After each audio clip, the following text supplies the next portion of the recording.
Ladies and gentlemen, may I have your attention again, please? We will soon begin the APEC CEO Summit Korea 2025. Please enter the hall and be seated. Thank you very much for your cooperation.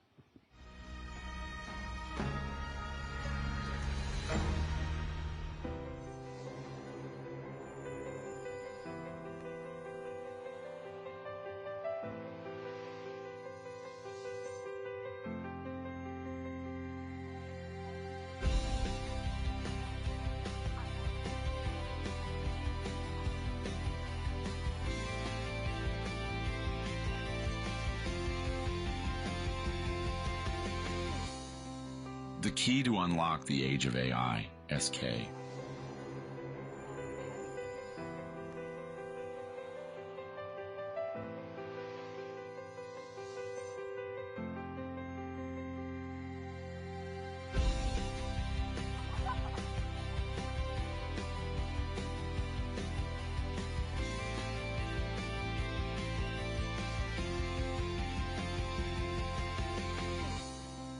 The key to unlock the age of AI, SK. Once again, ladies and gentlemen, may I have your attention, please? We will soon begin the APEC CEO Summit Korea 2025. Please enter the event hall and be seated. Thank you for your cooperation.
We change today, inspiring daily life. Ladies and gentlemen, it'll be greatly appreciated if you could enter the hall and be seated. The CEO Summit is beginning soon.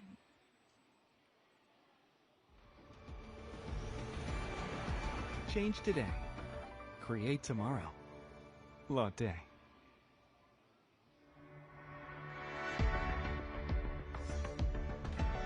We change today, inspiring daily life. We create tomorrow, inspired by innovation.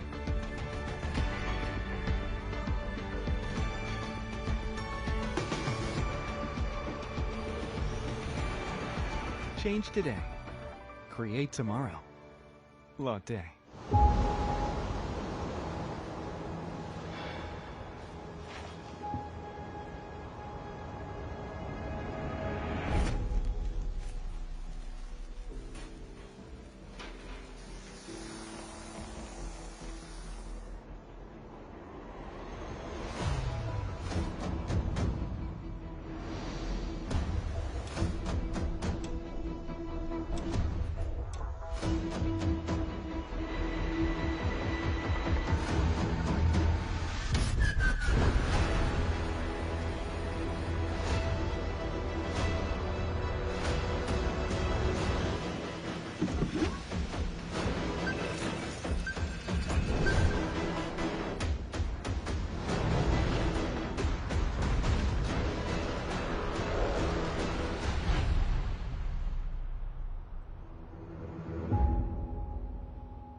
Currents of change flowing together.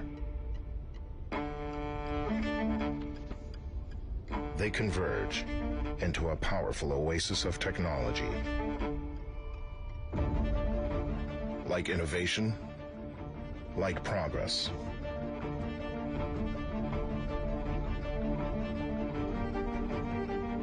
Hanwha builds what the world needs, one innovation at a time. Powering the global energy market. Steering the ships of tomorrow. Forging the foundation of future resilience. Hanwha turns innovation into impact, where stability and progress matter most. Progress that flows to every life. Sustainable solutions for Earth, for life. Hanwha.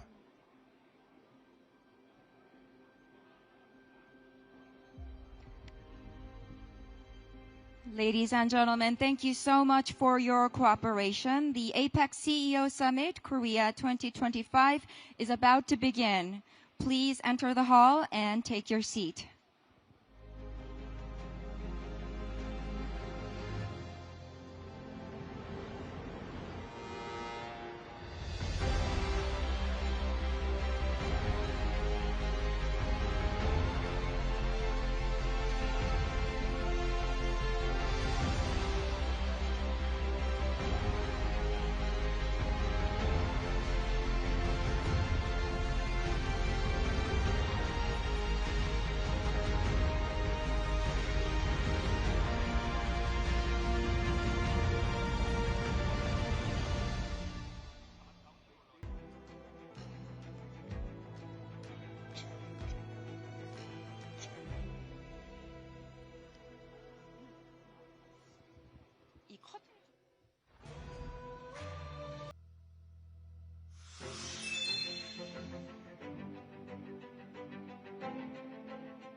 언제부터였을까? 그 많던 동전 못 본 지가. 지폐 한 장 안 들고 다닌 지가. 뭐 시대가 그런 시대니까 그런 거겠죠? 그리고 또 한 번의 새로운 시대가 이미 열렸다. 미국 홍콩 스테이블 코인 법제화 추진. 대한민국 단계적 법인 투자 허용. 실체를 논할 시간은 지났다. 시대는 이미 업비트.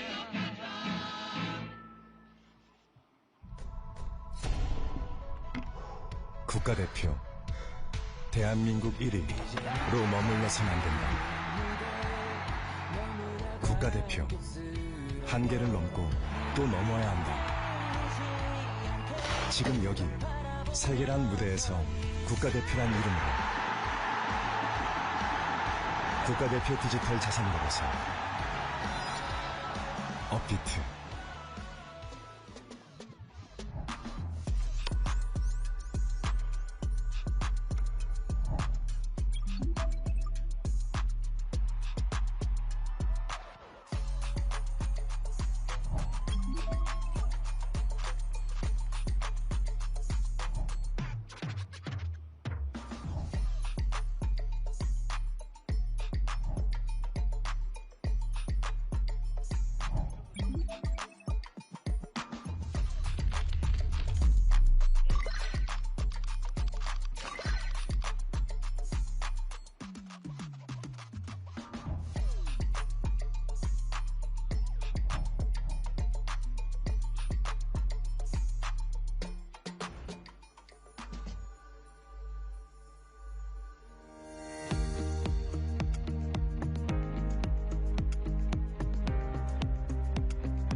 What's your anywhere?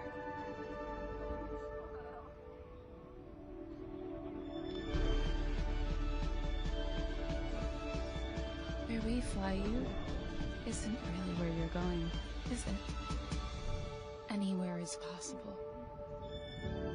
Korean Air. 한국 사람들은 타고났어. AI 말이야. DNA에 AI가 흐르나봐. 그런 DNA로 KT가 만들었어. K 인텔리전스.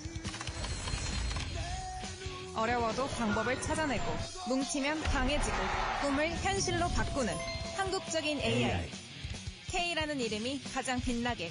K 인텔리전스.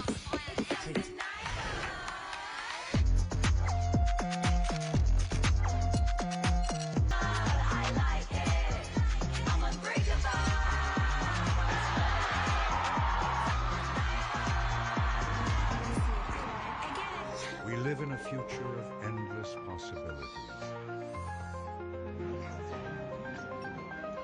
But without LS,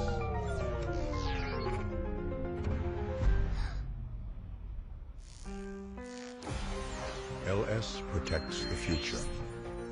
To fight pollution and address the changing climate, what should we do? Our world-leading hydrogen energy technology enables the generation of carbon-free energy. We are developing the world's first hydrogen turbine and leading innovations in SMR nuclear energy technology, reinforcing our commitment to a more sustainable world. Building a greener future is not just a vision, it's what Doosan is doing right now.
Ladies and gentlemen, once again, may I have your attention, please? The APEC CEO Summit Korea 2025 is about to begin. Please enter the hall and take your seat. Thank you so much for your cooperation.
Ladies and gentlemen, the time now is 9:27. Please enter the hall and be seated. We are about to begin the APEC CEO Summit. Thank you so much for your cooperation.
Distinguished guests, Your Excellencies, ladies and gentlemen, good morning and welcome to the APEC CEO Summit Korea 2025, hosted by the Korea Chamber of Commerce and Industry.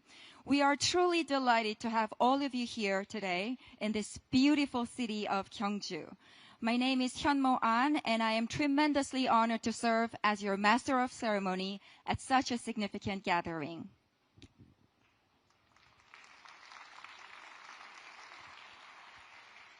Thank you very much for your warm welcome. This year's APEC CEO Summit will once again provide us with a vital platform where heads of state, business leaders, and policymakers from across the region come together to discuss regional priorities and build new bridges of cooperation. As we embark on 3 days of purposeful dialogue, collaboration, and exploration, we sincerely look forward to having engaging discussions, insightful sessions, and meaningful discussions among all participants from the APEC economies.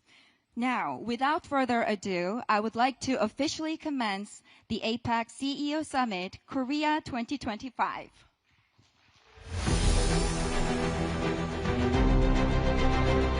With rapid technological progression, we are unlocking a hyper-connected global reality. In this new chapter, we will bridge boundaries, leveraging business innovation for shared prosperity. Together, we will step into the future and beyond.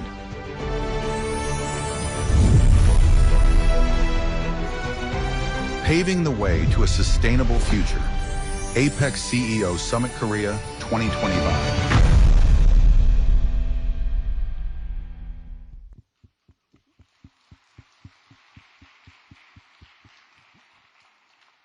Well, to kick things off, we began with a short video that wonderfully captured the overarching theme of this year's summit, which is Bridge, Business, and Beyond.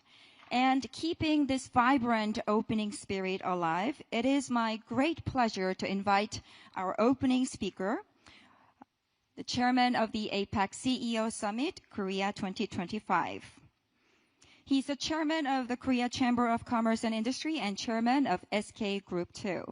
Ladies and gentlemen, it is my great pleasure to invite over to the stage Mr. Choi Tae-won.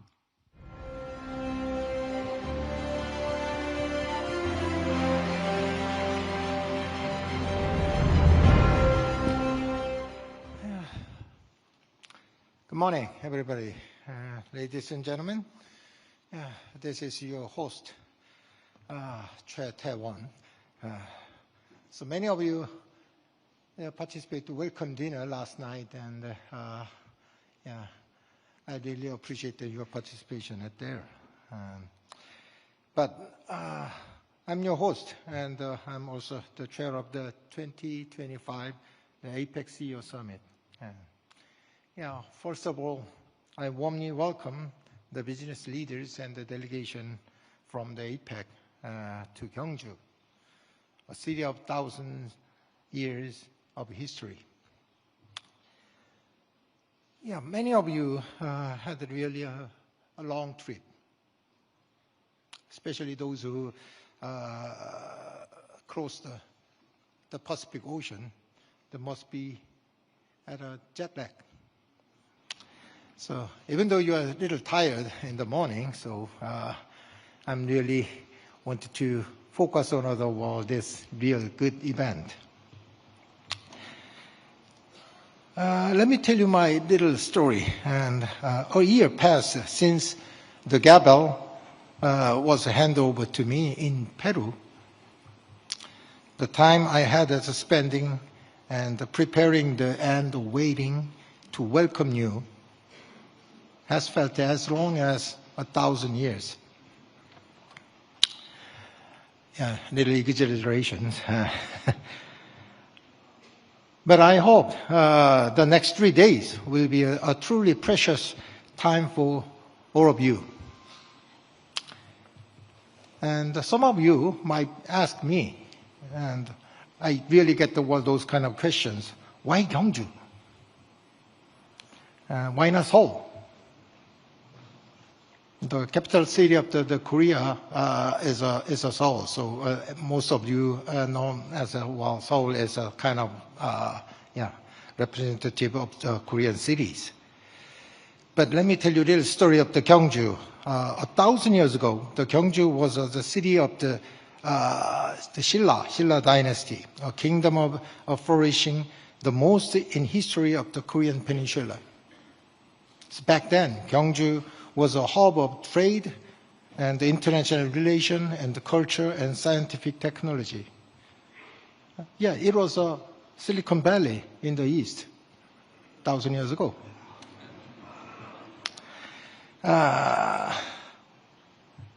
And today, we have here pursued the wisdom and the legacy of the Gyeongju to seek the path of the new era. So this year marks the 30th anniversary of the APEC CEO Summit. So over the past 30 years, APEC has overcome various crises through the solidarity and cooperation. The growing into the world's largest economic forum. Why? The APEC accounting for the 60% of the GDP in the world. Yeah, the global economy is now going through the massive wave of transformation. You are facing many challenges at once, like supply chain shift, the competition for the AI new technology, digital transformation, and the climate crisis too. Well, this year's APEC Summit will be where we discuss the solution for these challenges. The summit themes are namely 3B, the bridge, business, and beyond. These are what APEC members and the companies must pursue in the era of transition. So let me tell you a little bit of day by day the programs. The day one is a bridge session, is about a connection, and we will discuss solidarity and cooperation in this polarized world. The global economy faces rapid changes and difficult challenges. The supply chain is disrupted and the boundaries of the technology are shaken. This is exactly why we should move forward with the cooperation and trust.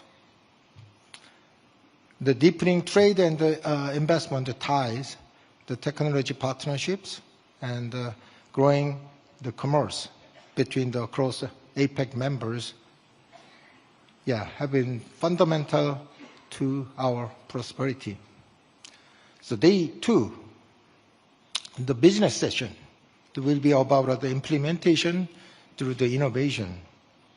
The whole industry, including AI, semiconductor, digital finance, and energy transition, now stand at the threshold of the new paradigm. These changes are rapidly and uncertainty are growing.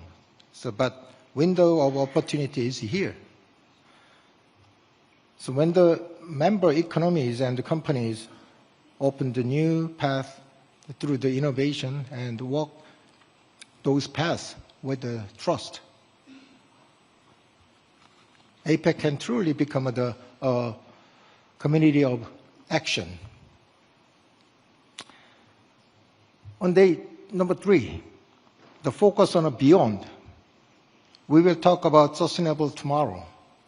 AI, clean energy, and the digital technologies are already changing our daily lives.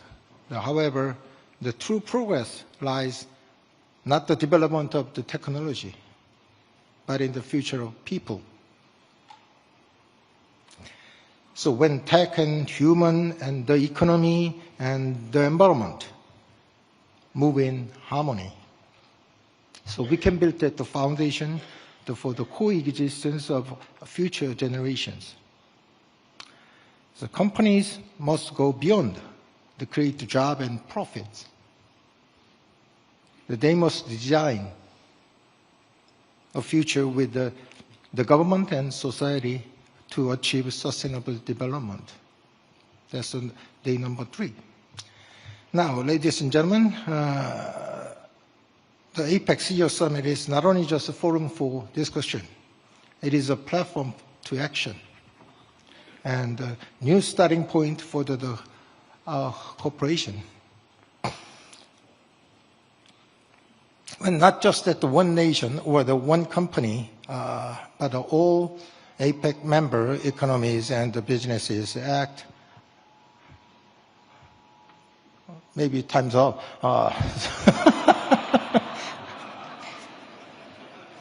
I'm going to finish quickly. So I once again welcome everyone to the CEO Summit, and I hope this special meeting in Gyeongju start as the new connection and continue to a great solidarity to sustainable future of the Asia Pacific. Thank you. Thank you very much for the listening. Thank you very much, Chairman Che, for such a friendly and heartwarming remarks. Well, thanks to your encouragement, I believe the summit will indeed be successful and give us a valuable opportunity to find ways to address various issues we are facing. Thank you once again for putting such a wonderful event together.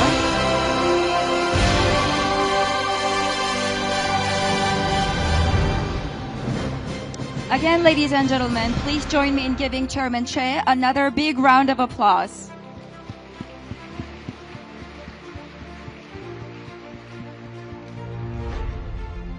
Thank you very much.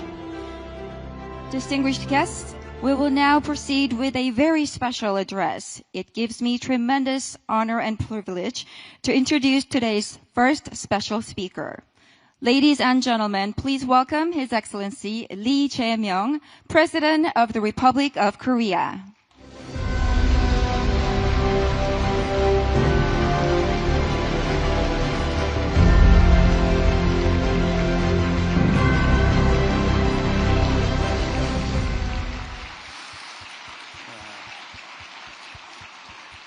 여러분, 대한민국에 오신 것을 우리 국민들과 함께 진심으로 환영합니다. 감사합니다.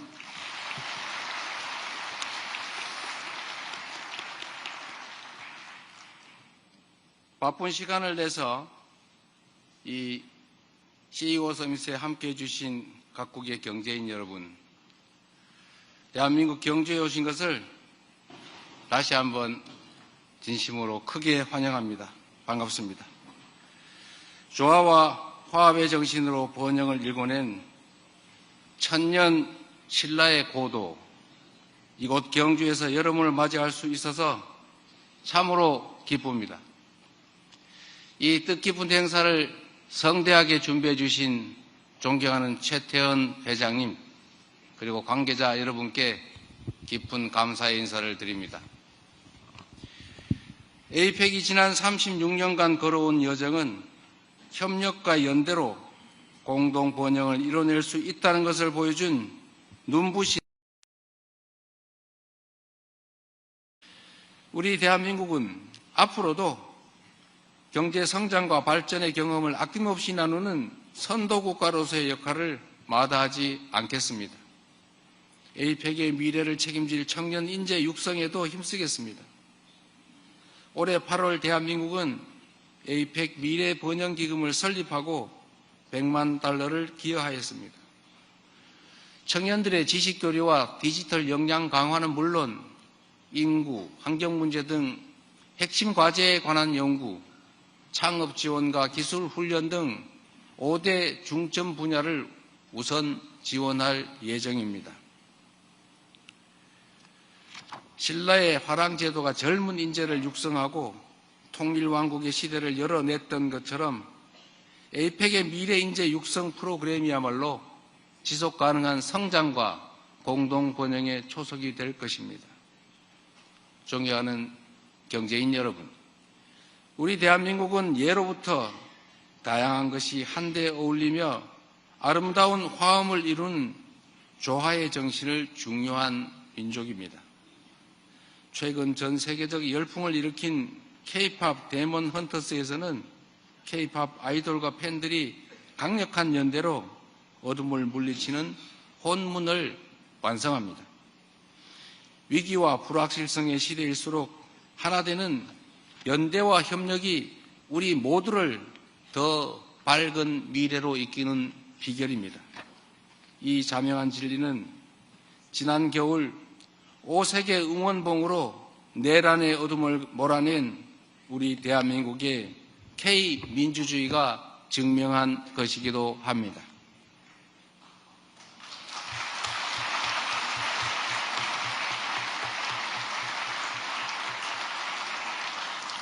호흡을 못 맞춰서 미안합니다. 4개 대륙 21개 경제체제가 연결된 협력의 무대 2025 APEC을 미래로 도약할 모두의 무대로 만들어 주실 것으로 믿습니다.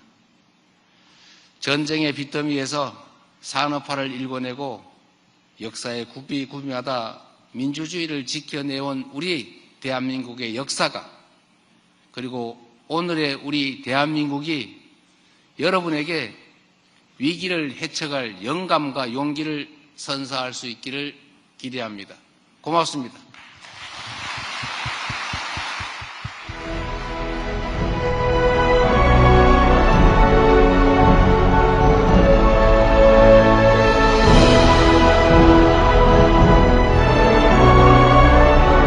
Thank you very much, President Lee.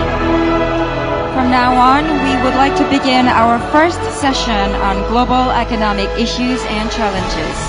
This first session will be delivered by Mr. David Hill, CEO of Deloitte Asia Pacific. With more than 30 years of work at Deloitte, he's leading over 100,000 professionals across 23 countries. Ladies and gentlemen, please welcome to the stage our first keynote speaker, David Hill, with a warm round of applause.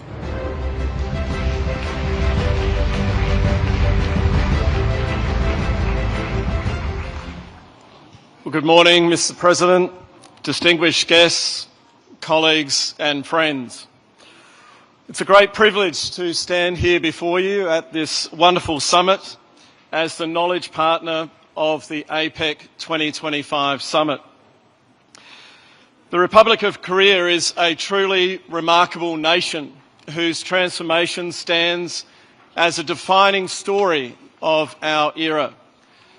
The miracle on the Han River is exactly that, a remarkable miracle, with GDP per capita increasing from a mere $67 in 1953 to $35,000 today. A wonderful story. Likewise, this CEO Summit's theme, Beyond, Bridging and Business, is a very apt theme for our summit. I say this as someone who studied the findings and the insights from our 2025 CEO survey. And I'd like to share with you some of the remarkable insights from that survey. We were privileged to have responses from over 1,200 CEOs across the APEC region, covering more than 18 APEC economies. The first insight is a rather remarkable one, but perhaps in the world today, not surprising. And that is something that we at Deloitte refer to as the certainty gap. Confidence at home, more cautious abroad. 7 out of 10 of the APEC leaders surveyed were confident in their company's performance. Less than half were confident in the global economy. The next insight relates to growth. And perhaps for me, the most heartening finding of all of our survey was that growth remains the number one priority for the 1,200 CEOs surveyed. But interestingly, the primary driver of that growth is shifting to technology. 42% of APEC CEOs see that in 3 years' time, the primary driver of their growth will be innovation and new products. Today, that is only 29%. Again, very pleasingly and perhaps counterintuitively, international expansion remained the focus of CEOs, with more than half expecting their international expansion to double. And that will also lead to a rise in mergers and acquisitions across the APEC region. What is particularly pleasing for us is this statistic as well, that our region, the APEC region, will be the focus of this growth. More than half see their growth and their revenue being derived from this region doubling from 19% to almost 37%. What about capital and access to capital? Encouragingly, APEC leaders see access to capital improving. Those in the consumer industry, the technology, media and telecommunications industry, unsurprisingly see that capital surging with the investment in AI. And again, that will see M&A activity increasing with that access to capital. Now, increasingly, the appetite for M&A is in fact strongest in our Latin American economies. 71% of leaders there believe that they will invest in inorganic growth. Similarly, when it comes to industries, the most excited about M&A activity is the energy and resources industry, followed closely by life sciences and healthcare. So great optimism about access to capital and deploying that capital in the form of M&A. What about supply chains? We hear a lot about supply chains today right across the world. And we can see shifts occurring from efficiency to resilience. We see today that more than 50% of our CEOs are looking to diversify their supply chains, while 51% of them are investing in the digitisation and automation of those supply chains. Things like traceability through digital technology, regional supply hubs, and establishing resilience through alternate supply channels. What about public policy? There will obviously be a lot of discussion over this forum in relation to policy. Policy, according to the CEOs, is both a catalyst and a constraint. Unsurprisingly, more than 50% of our CEOs are calling for harmonisation of policy and regulation across the APEC region. And interestingly, perhaps not intuitively, 50% are calling for stronger regulation around digital and data within geographic boundaries. What is pleasing, though, is that almost universally, the CEOs are calling for greater multilateral agreements, particularly here in the APEC region. And history testifies to that. We've seen trade within the APEC economies doubling since 2006. What about sustainability? A somewhat controversial conversation today. And the results are very divergent. Pleasingly, 59% of CEOs will increase their investment in sustainability this year. That compares to only 29% last year. However, the investment in sustainability differs a lot by geography and industry. For example, in Latin America, 76% of CEOs intend to increase their investment in sustainability and see it as critical to their strategy. 69% in Southeast Asia, 68% in Northeast Asia, and 32% in North America. Similarly, it differs a lot by industry. The focus in energy and resources and in life sciences and healthcare is high. Not so much, perhaps concerningly, in the technology, media and telco sectors, where we know the use of electricity is high. Now, it's taken this long to get to AI. What's the story in relation to AI? Well, unsurprisingly, investment is strong, with more than half of respondents boosting their investment and spending on AI. But again, the results differ by geography. North America stands as the highest, with 60% of CEOs boosting their investment in AI. In the telecommunications, telco and media sectors, that rises to 70%. But what was profound is that contrary to this view that there might be a bubble, 60% of APEC CEOs said they are already seeing the benefits of AI and the investment in AI. So, when we reflect on the findings of this survey, what do we conclude?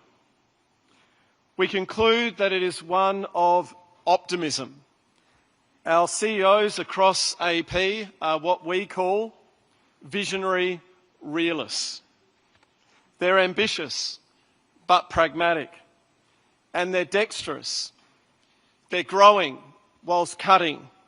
They're playing offence and defence. They partner and they compete. And as one famous statement from Tancredi said, they recognise that if we want things to stay the same, a lot has to change. And they are changing. We see that. They are exercising what we call expansive resilience, turning disruption into opportunity and advantage. And they're doing it on the move, changing the engines whilst flying the plane. So a story of optimism, agility and adaptability. So in closing, we at Deloitte are very proud to be the knowledge partner for this outstanding summit. We are committed to working with governments, with businesses and societies right across the APEC community to build a better future. A future, as Mr. President said, built on collaboration. Why? Because collaboration is the ultimate bridge builder. It's a builder from today to beyond, a builder from local to global, and it is a builder between business and society. Bridge, business and beyond. So ladies and gentlemen, fellow delegates, we wish you on behalf of Deloitte a wonderful summit, and we look forward to the very tangible actions coming from this outstanding event. Thank you. Let's have a good round of applause for Mr. David Hill. Well, the place was experiencing a bit of a seismic change at the beginning, but you've still managed to open up the program in the most graceful way. Thank you so much, Mr. Hill, for giving us a comprehensive overview and assessment of the current business landscape as we approach the end of 2025. Expansive resilience was the important keyword to take note of. If the stage has been cleared and the podium is ready, now I'd like to introduce our next speaker who's going to offer further depth and perspective to the session. Mr. Matthias Cormann is the 6th Secretary General of OECD, and before taking the office, he was the Australian Finance Minister for 7 years. Ladies and gentlemen, please join me in welcoming Secretary General Matthias Cormann up to the stage with a massive round of applause.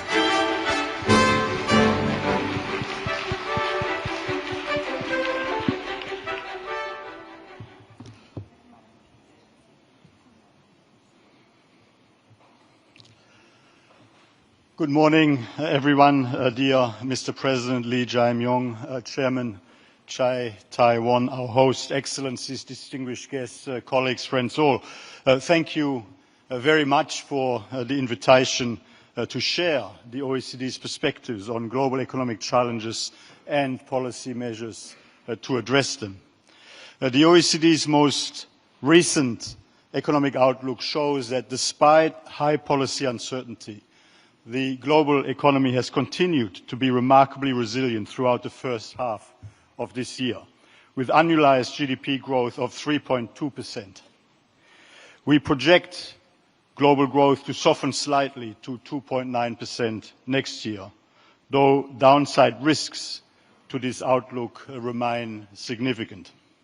Additional increases in barriers to trade or prolonged policy uncertainty could lower growth further by rising production costs and weighing on investment and consumption. Our assessment is that economies across the Asia-Pacific would be among the most affected by any further trade fragmentation, given deeper integration in global supply chains and higher dependency on trade in intermediate goods. Constructive dialogue, therefore, between countries remains a key priority to ensure a lasting resolution to trade tensions. All other things being equal, well-functioning open global markets mean stronger growth, higher incomes, lower costs, and better living standards. And APEC economies are a very powerful example of these benefits. Since APEC was established in 1989, its share of global trade in goods and services has increased from 39% to 45%. With increased global trade also unlocking significant increases in living standards across the APEC region. Indeed, per capita GDP in real terms across APEC economies has more than doubled since 1989, from $8,000 US to $19,000 US by 2023. We need to continue to draw on these very real benefits in terms of growth, innovation and living standards, while tackling genuine concerns about unfair trade practices, an unlevel playing field and supply chain resilience and economic security related concerns. Our strong advice to all governments is work harder. Work harder bilaterally and multilaterally to find the best possible ways to make our international trading arrangements fairer and function better in a way that preserves the economic benefits of open markets and a rules-based global trading system. Beyond enhancing policy certainty and resolving trade tensions, there are a number of other policy priorities for policymakers across APEC and beyond to pursue in order to enhance medium and long-term growth prospects. First, on fostering more resilient global supply chains. Our assessment across about 4,800 globally traded goods shows that since the late 1990s, the proportion of import concentration has increased by about 50%, and by extension, so has the risk of supply chain disruptions. Addressing high concentration-related risks by solely focusing on relocating production domestically would have a negative impact on global growth and create new vulnerabilities. Our assessment is that it would lead to a reduction in global real GDP of more than 5%. Instead, we recommend a balanced approach, strengthening supply chain resilience through diversification and modernization, while maintaining the benefits of open, rules-based international trade. Proactively identifying and mapping key vulnerabilities within supply chains, diversifying suppliers across regions, and avoiding excessive reliance on a single country, particularly for critical goods or resources. Supporting firm-level implementation of risk management strategies and responsible sourcing standards, boosting investment in risk management tools and increased digitalization to improve supply chain transparency, facilitating selective and coordinated stockpiling, and measures to help small and medium-sized enterprises participate more robustly in global value chains. Promoting regulatory interoperability and increased efficiency, especially in relation to export controls and investment screening. Integrating trade, industrial and security policies, ensuring national security exceptions are clearly defined and do not serve as disguised trade barriers.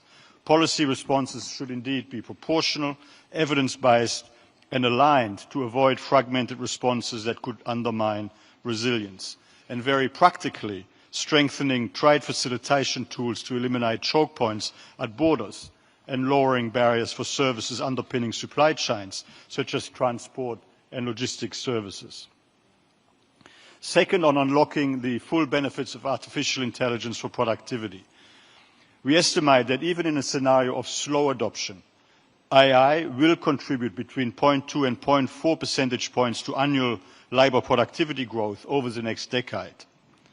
To realise these benefits, APEC economies have a number of assets to draw on: integration into global supply chains, skilled populations, and a strong base in terms of digital connectivity. To optimise these benefits, we need to further broaden and deepen the diffusion and availability of AI, particularly for small and medium-sized businesses, by boosting skills, ensuring affordable connectivity, and encouraging more competitive AI ecosystems to drive better services at lower prices. Thirdly, and finally, on advancing global tax cooperation.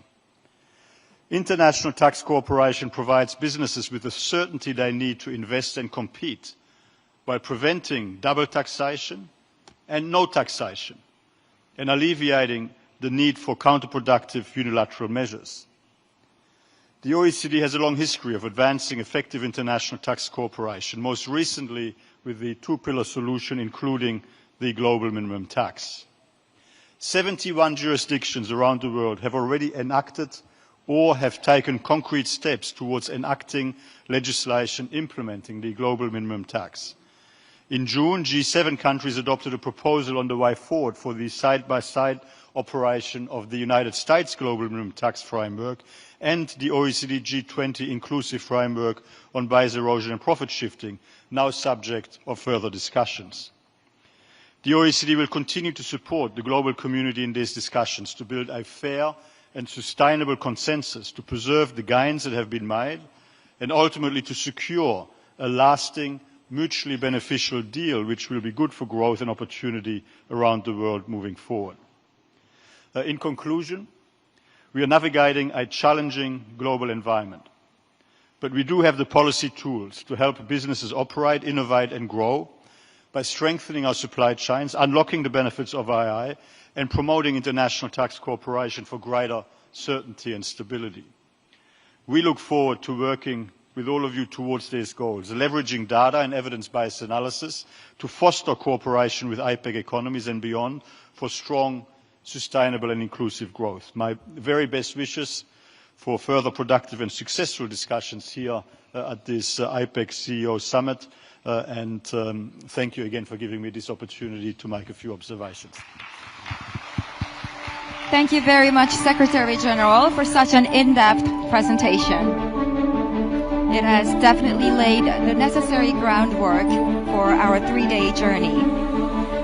All right, ladies and gentlemen, we just wrapped up our first session, and now we will move on to our second session, which is going to explore digital transformation and retail efficiency. In this session, we are privileged to hear from a total of 4 keynote speakers, all of whom have outstanding expertise in the respective field. Our first keynote speaker for the session is Professor Sung-ho Park of Seoul National University. He's going to tell us about consumer behaviors in various retail settings, especially in the face of AI and digital innovation. Please join me in welcoming Professor Park up to the stage.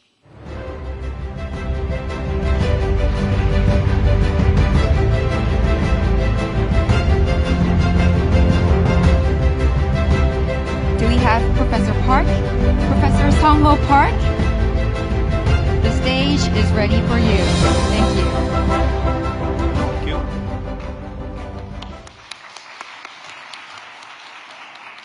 Welcome to the Digital Transformation and Retail Efficiency session.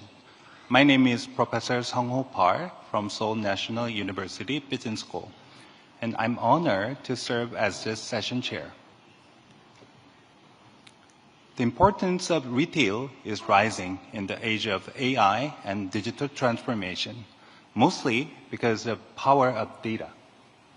For decades, researchers struggle to predict consumer purchases using demographic variables and complex models, but improving accuracy was very difficult. But one clue has always helped a consumer's past purchase behavior. This is the information retailers uniquely own. If you understand what someone buys, you understand who they are. For example, I have recently been searching for lutein supplement because my eyesight has worsened. My wife doesn't know, but Coupang, the Amazon of Korea, know. Ultimately, AI-driven marketing must solve the same problem, predicting and helping consumers purchase. The key to performance is data, and retailers are the ones who have it. Today's consumers see up to 5,000 ads a day. Surrounded by advertising, we choose to ignore most messages. But when consumers develop a need and start shopping, ads become useful information. Retailers are best positioned to identify this moment and deliver effective ads. Amazon's ad business now accounts for over half of its operating income. Walmart's retail media division represents about 1/3 of total profits in 2025. Bain & Company predicts that by 2030, only about 50% of retail industry profit will come from selling product. The rest will be driven by advertising and data. Retail is no longer just about selling product. It's about selling product plus selling data and advertising. Retail is also expanding fast in media, and this trend is not surprising. In Korea, Netflix is #1 OTT service, but Coupang ranks second. The pattern is similar in Japan, where Amazon OTT ranks just below Netflix. In December last year, Walmart acquired Vizio, the US TV maker. Digital TVs now allow Walmart to combine purchase data and new viewing data. TV screens has become vital channels for both advertising and shopping. All in all, I believe retail now stands at the very center of the AI and digital transformation era. In this session, we have 3 speakers who will share their insight on digital transformation and retail efficiency. First, we will hear from Vice Chairman Sang-hyun Kim from Lotte Group. Next, Robert Porter, Chief Global Affairs Officer at Coupang, will give his presentation. And finally, we will welcome Renaud Dubarbois, CEO of GS1. Now, please join me in welcoming our first speaker, Vice Chairman Sang-hyun Kim from Lotte Group. Mr. Samuel Sang-hyun Kim, Vice President of Lotte Group. Please welcome him with a good round of applause.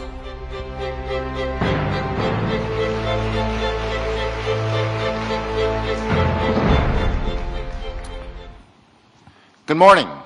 It's an honor to be speaking to this esteemed audience about retail and digital transformation.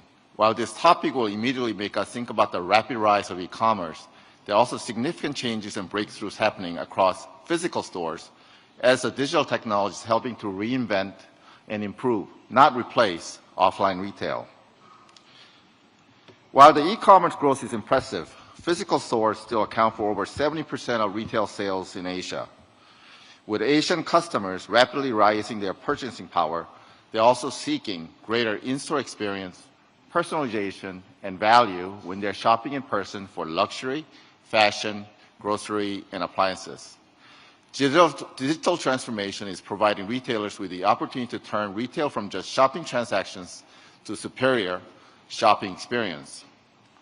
With over 12,000 with over 12,000 stores, Lotte Retail is the #1 diversified retailer in Korea with department stores, shopping malls, e-commerce, appliance stores, 7-Eleven convenience stores, TV home shopping, and joint ventures with Uniqlo, Muzi, and others. While we also have big e-commerce business, I will mostly share significant digital transformation happening in offline stores with some examples from Lotte Retail, as well as case studies from other retailers across Asia. I will also share the roles and responsibilities that retailers must embrace to ensure we not only provide superior customer experience, but also protect their personal data, work with government to standardize and simplify regulations, and strengthen ESG initiatives while investing in digital transformation. At Lotte Retail, planning for superior customer experience happens long before customers even enter our stores.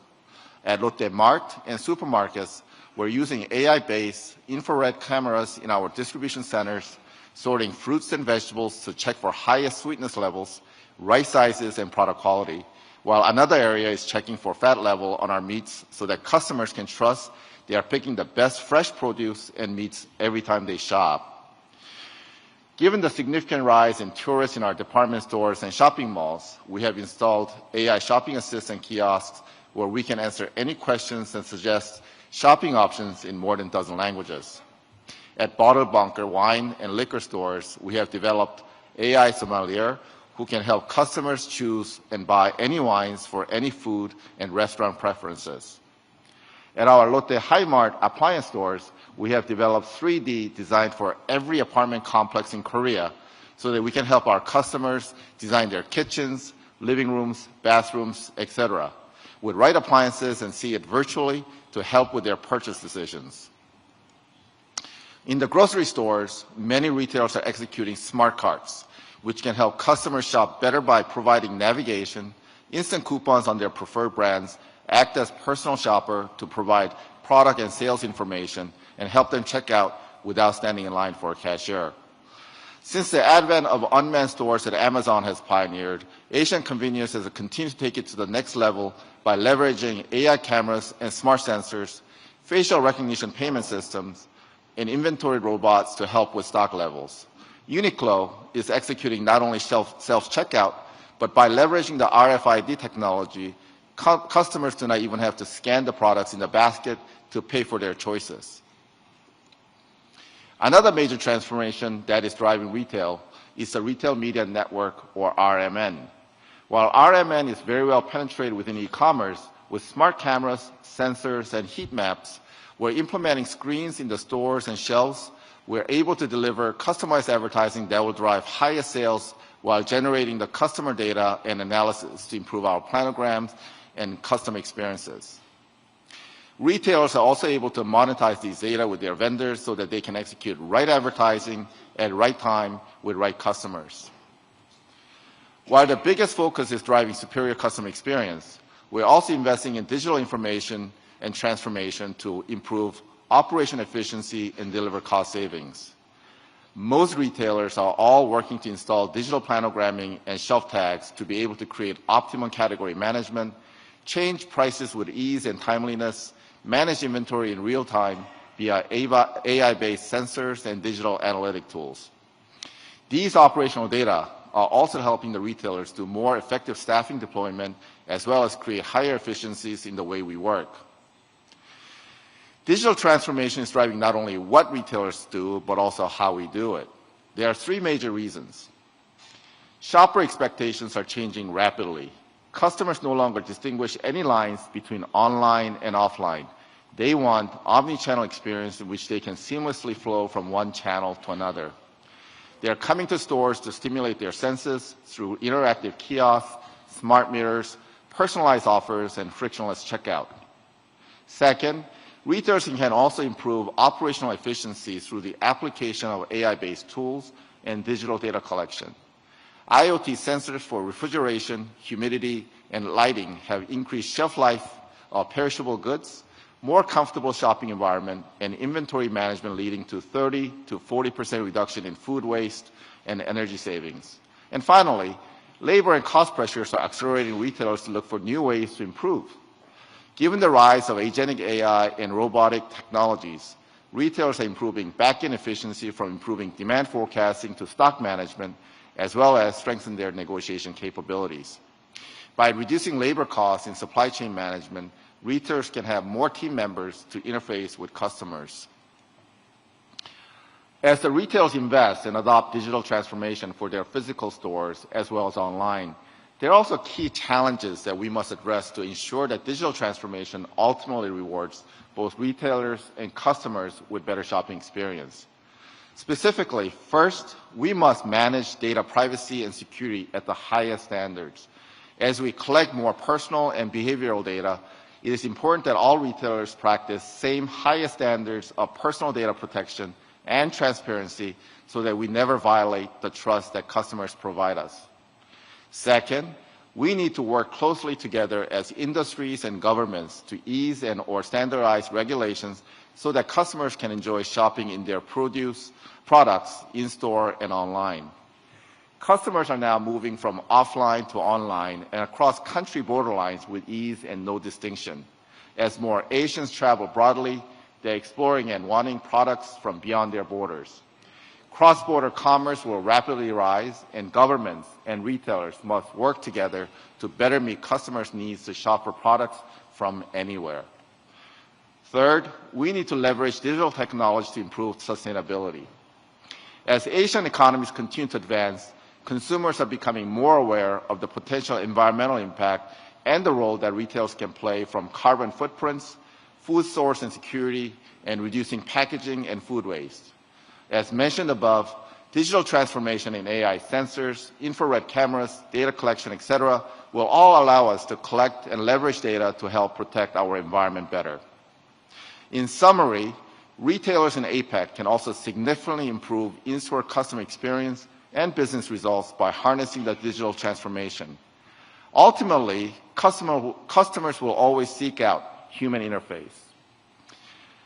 Digital or AI will not replace this, but enhance in-store experience and provide better human connection. Thank you. Please join me in expressing our appreciation to our keynote speaker, Mr. Sang-hyun Kim. Thank you very much, Mr. Kim, for such a thorough and detailed presentation.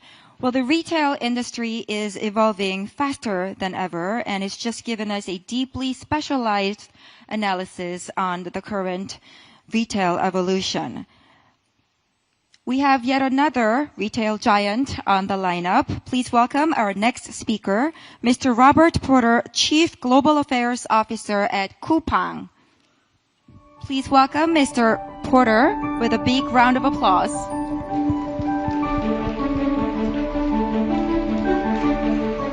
Mr. Porter, please take it away. Good morning, leaders, executives, distinguished guests. It's an honor to be here with you in Gyeongju. I'd like to thank the Korean government for hosting this important summit and for everyone participating in a constructive dialogue about mutual interests. This morning, I'd like to share a few insights about the future of commerce, specifically how retail innovations can enhance consumer welfare, drive investments in exports, and help produce widespread economic growth.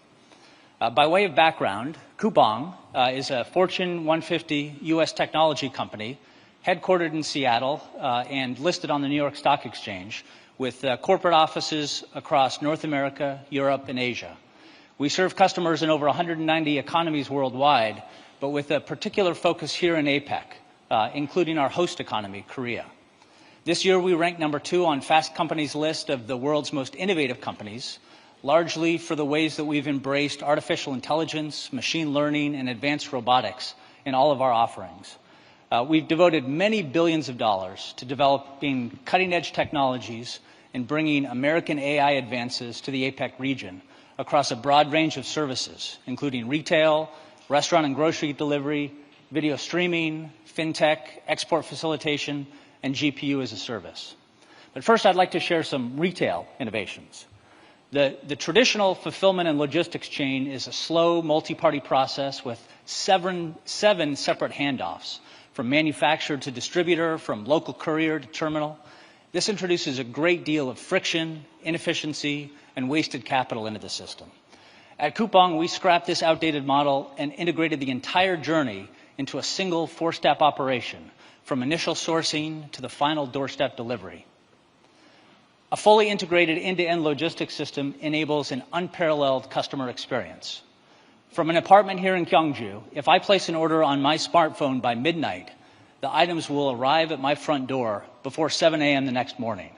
And that's true whether it's an iPad, laundry detergent, a new pair of tennis shoes, or a gallon of milk and fresh strawberries.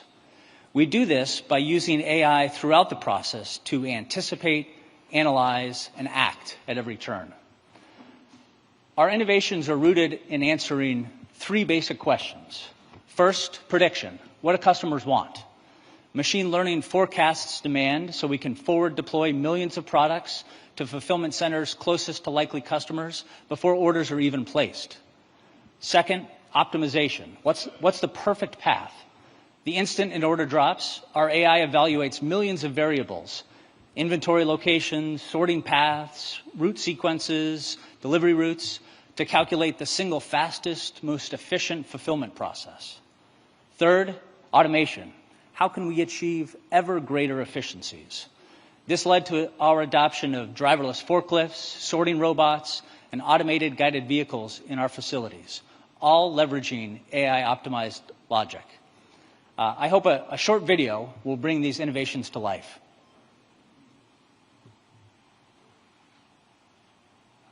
Faster, more convenient commerce. How does Coupang meet and exceed these expectations? The answer? Innovations powered by artificial intelligence and automation.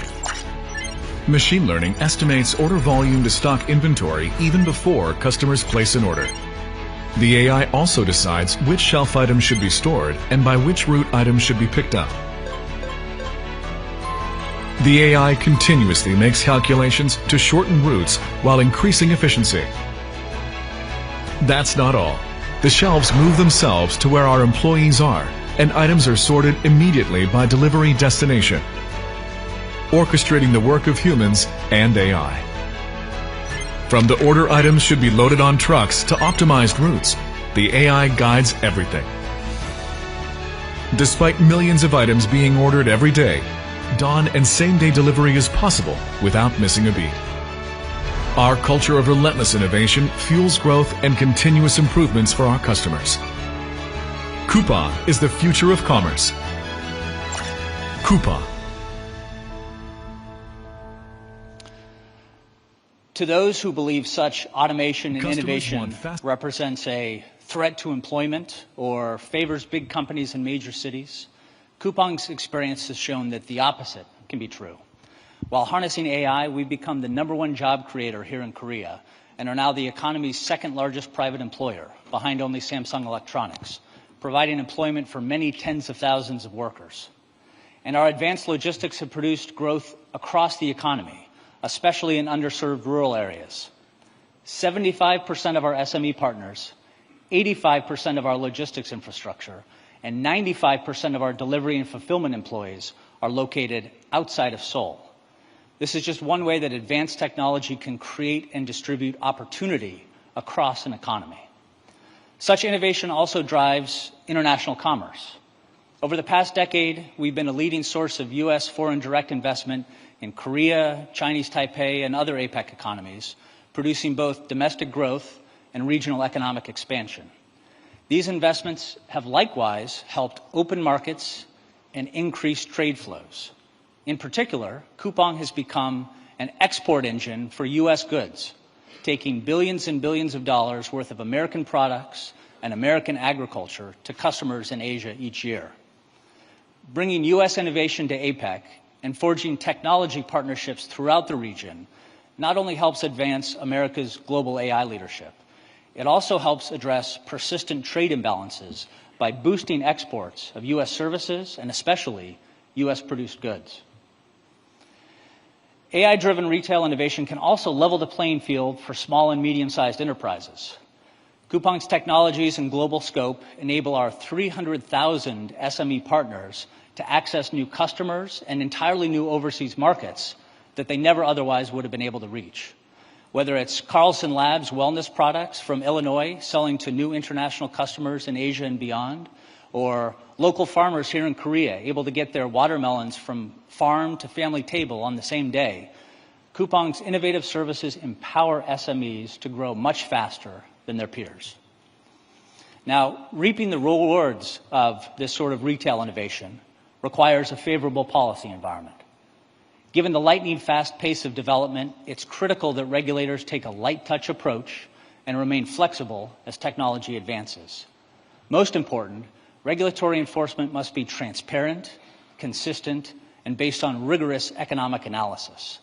Discriminating against some, based on things like size or success, will only starve future investment and undercut the technological advances that benefit consumers and SMEs the most.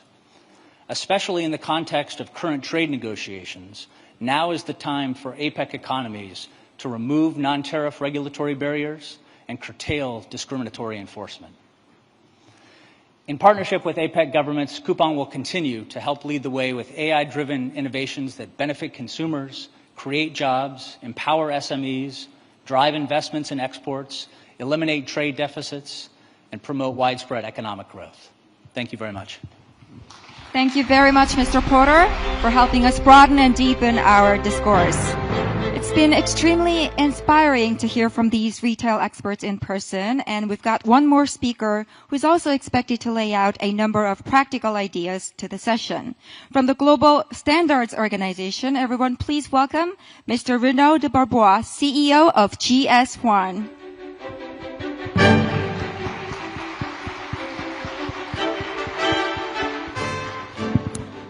Distinguished leaders from government, international organizations, and businesses, ladies and gentlemen, good morning.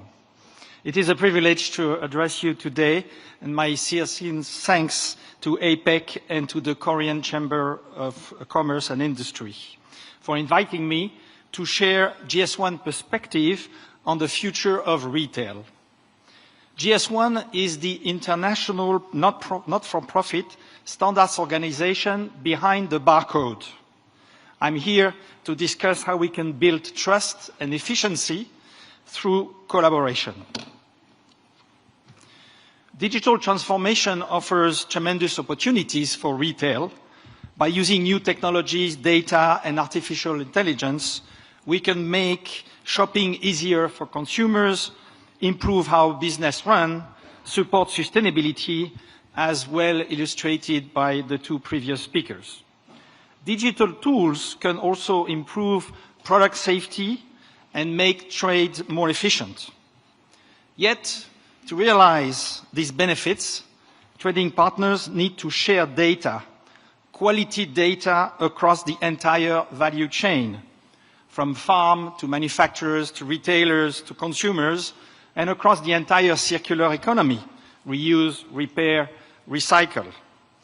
One of the critical challenges they face is how to share data that can be understood and trusted.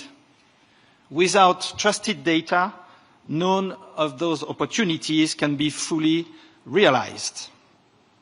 Let's illustrate with the example of product data.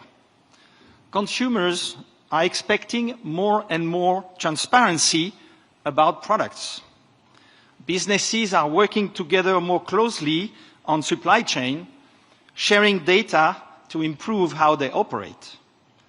And governments want to make goods safer, encourage sustainability, and give people more power to make informed choices. One example is the digital product passport. Sharing accurate product data is essential in retail. It unlocks the benefit of digital transformation and builds trust between all those involved in the supply chain. So as we look to a future shaped by data and artificial intelligence, we must ask ourselves an important question: how to create a future where we can trust the data we receive, where sharing information is straightforward and secure, fostering competitiveness, and where businesses of every size, including micro, small, and medium enterprises, can thrive in the digital economy. Achieving this will help us bridge the present with a sustainable and prosperous future. To answer this question, let's learn from the retail history. For the last 50 years, the GS1 barcode and the GS1 standards have profoundly transformed commerce and supply chain. Today, their impact reaches all the way to consumers and patients. More than 1 billion products, different products, carry a GS1 barcode, and barcodes are scanned more than 10 billion times every day. And we are now also moving from the original barcode to next generation barcodes, such as QR codes powered by GS1. More than 2 million companies in 150 countries around the world are leveraging GS1 standards to improve customer experience, both online and in-store, to make operations more efficient, to facilitate market access, and support trade digitalization. GS1 standards are also used to support safer, more traceable, and more circular supply chain. So what can we learn from this transformation journey to shape the future? The simplicity and use of the barcode is what made it so powerful and far-reaching. But simplicity is not the only reason for its success. Another fundamental reason is the community of companies that have decided to collaborate. Collaboration between all stakeholders is the key to progress. Without it, none of our goals and trusted data can be achieved. So to enable trusted data and interoperability, we must focus on 3 essential areas. First, trusted identification. This means using globally unique identifier combined with barcodes to link identity to reliable data. It is the foundation for secure and scalable data exchange. Second, international standards. These standards are enablers for interoperability. They allow millions of companies to share product, traceability, and business process data across the supply chain smoothly and efficiently. Third, harmonized policy frameworks. Referencing international standards, especially for product identification and barcodes, help create policies that are effective and easy to implement. By bringing together those 3 components, trusted identification, international standards, and harmonized policies, industries and governments, by collaborating, can create an environment where trust and interoperability thrive locally, regionally, and globally. Let me share an example of how collaboration can shape the future. GS1 is working with APEC on a project in Peru, Indonesia, and China to improve supply chain transparency and support trade flows within each country and across the region. This project focuses on micro and small businesses. It helped them to use QR codes powered by GS1 to share information about where products come from, how they are made, including details about sustainability. It is a pilot project designed to show how small companies can take part in a more open and digital economy. We will report our findings to the APEC Committee on Trade and Investment. This project is a clear example of how trust, competitiveness, and inclusiveness can be achieved through collaboration. In conclusion, by working together across the entire value chain, we will create trust for consumers. By joining forces with industries and technology companies, we will ensure artificial intelligence is reliable and responsible. And by collaborating industry, tech companies, government, international organizations, and standardization bodies, we'll support harmonized policy frameworks that will benefit all consumers, businesses, and society. Together, we can build a future that is trusted, competitive, and inclusive. Thank you. Thank you very much, Mr. Barbois, for introducing the new barcode revolution that is taking place in the retail industry and how we can all become a part of the movement. As a wrap, why don't we put our hands together to all four of our keynote speakers to express our appreciation. Thank you all so much for your contribution. In the next session, we will shift our focus to the IT sector. The title for the session is Tax Incentives and Regulatory Easing for AI Data Center Investments. And three very esteemed CEOs of tech companies are going to take to the stage one by one. First of all, I would like to introduce someone from a household name from my point of view. Please welcome to the stage Ms. Soo-yeon Choi, CEO of Naver Corporation.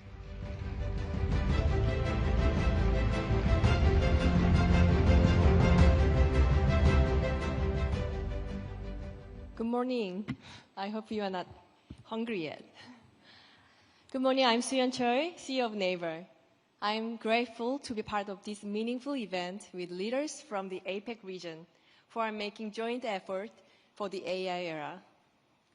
Today, I'd like to talk about the AI ecosystem created by Naver. Naver started as a search engine 25 years ago, and our businesses has expanded to commerce, payments, and local services since then. We are one of the few companies across the globe that defended this domestic search engine market, maintaining our tech leadership along the way. One of the key values that Naver emphasizes as a search engine is a diversity. We were successful in defending our market and taking leadership in tech, all because of our strong belief in fostering a digital ecosystem that embraces diversity. Back when the company was founded, Korean web documents were far outnumbered by English ones. Since then, we've strived to develop a search engine specialized for the Korean language in response to global search platforms. This commitment continues into the AI era, where AI is transforming the nature of search, content platforms, and user experience. For us, AI is a tool that connects everything digital more seamlessly. It also serves as a tool that unlocks the potential of users, creators, and sellers while helping them grow. To allow for such a seamless connection with the AI, we've long made proactive investments. As part of this commitment, we built our own data centers with equipment for AI innovation, which enable us to safely store user data. These efforts allow for building a full-stack AI landscape that spans infrastructure, model, and services. We have the experience and capabilities gained from developing a full-stack AI. We also have the strategy of embedding AI into our large-scale services. At Naver, we believe we can develop a flywheel that creates greater opportunities in AI. For this vision to become a reality, its benefits must be equally shared by everyone. In a recent address at the United Nations, the President of the Republic of Korea emphasized AI for all and human-centered inclusive AI. The message that advanced tech such as AI must contribute to the universal value of humanity is also reflected in the philosophy that we've kept for the past 25 years. Our search began with a simple belief that even without an encyclopedia, everyone should have access to knowledge. The foundation of AI that creates a better future for everyone lies in AI data centers. They serve as a core infrastructure for connecting the digital ecosystem and building a more inclusive and sustainable AI. Around the globe, governments are making major investments in AI data centers as national infrastructure to boost competitiveness and drive innovation with AI. I understand that the Korean government is also building what it calls AI Expressway. It follows the path of the information superhighway that made Korea a global IT powerhouse back in the 2000s. The government is expanding tax incentives for AI data centers. It's also simplifying admin procedures and easing location regulations. These efforts to build the AI Expressway are bringing real momentum and energy to the industry. Also, the Special Act on AI data centers, which includes provisions for financial and admin support, will serve as an institutional foundation for transforming the nation's industrial structure toward AI.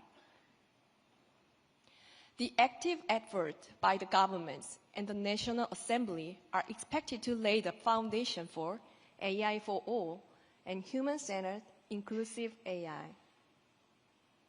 These efforts will help create a better future, not only for businesses, but for everyone.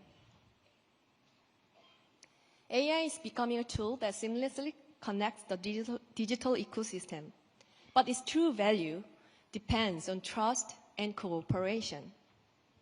The power and environmental issues surrounding AI data centers are challenges that call for our collective efforts. I hope today can be the start of the meaningful collaboration to address them together. Not far from here stands 해인사슬 장경각, the inspiration behind Naver's data center GAC. 장경각 embodies the spirit of preserving the records of the past and the present for future generations.